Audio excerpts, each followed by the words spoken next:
For 6 years, I carried something in the left pocket of my coat, and this morning I keep reaching in and finding nothing there. My name is Ethan, I'm 29, and for most of my life, I believed the truest thing about me was that I can save somebody.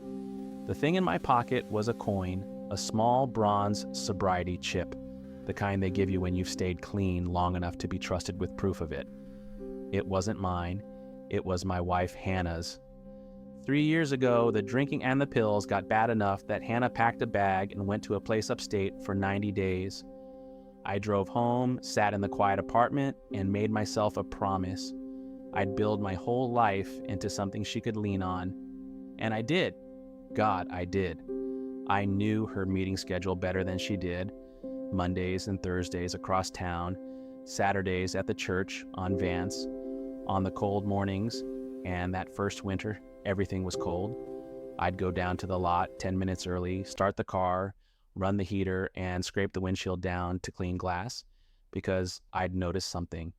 On the freezing days, the days she'd have to step out into all that gray and feel how hard everything was. Those were the days she found a reason not to go. So I took the cold away. She'd open the door to 70 degrees and that little vanilla thing she clipped to the vent, and she'd look at me like I was something good. I lived for that look. Remember, I told you that her coin I carried because she said the weight of it in her own pocket made her think about failing. So I took that too. I pressed my thumb to it at my desk 100 times a day for 3 years. I wore it smooth. There used to be a number stamped in the middle. By this fall, you couldn't read it anymore. This was Christmas morning, tree on, apartment warm, Hannah on the floor in my old sweatshirt, sorting the little gifts into piles the way she does. Her phone was on the coffee table, face up against the court coaster, and that is what broke it, because Hannah never left her phone face up. 3 years of it lying face down on every surface in our home, and I never once asked myself why. It was just a thing she did, like breathing. It lit up. A name I didn't know.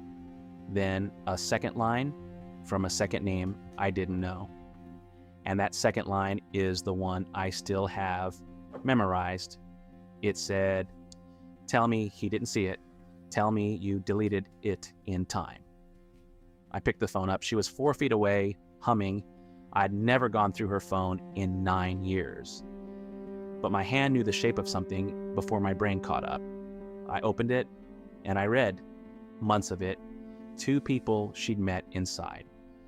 The 2 she swore she'd lost contact with. Here's what I keep getting wrong when I explain it. I kept scrolling for the affair, the other man, the reason, the thing I could point at. That's not what I found. What I found was quieter and so much worse. I found her writing on the night I drove her home through the snow in that warm car. He has no idea. He was right there. I have never felt so awake in my life. Awake. There was a whole thread of it. How close she'd come, how she deleted a chat 40 seconds before I walked in, how her heart was pounding, and buried in the middle, one line, no punctuation.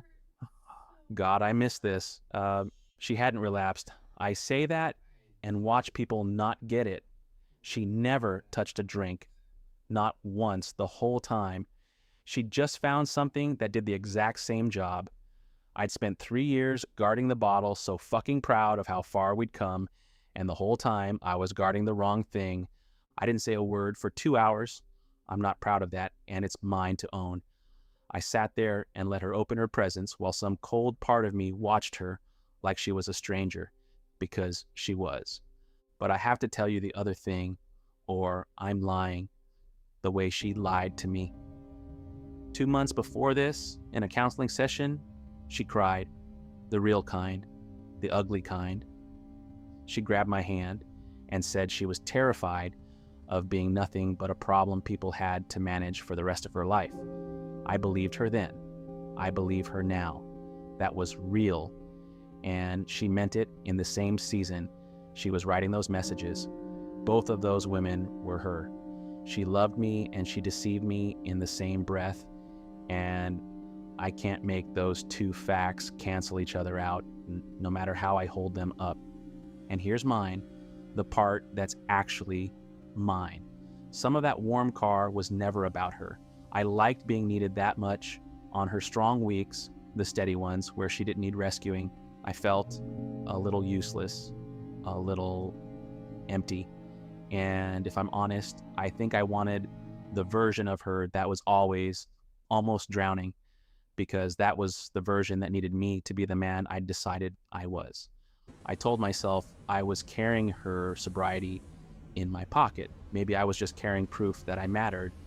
So the thing I lost on Christmas wasn't Hannah. I need to be honest about that. What I lost was the guy with the coin in his coat, the good one, the one who saved people. Turns out he was just standing in a car he'd heated himself, guarding a door nobody was trying to come through.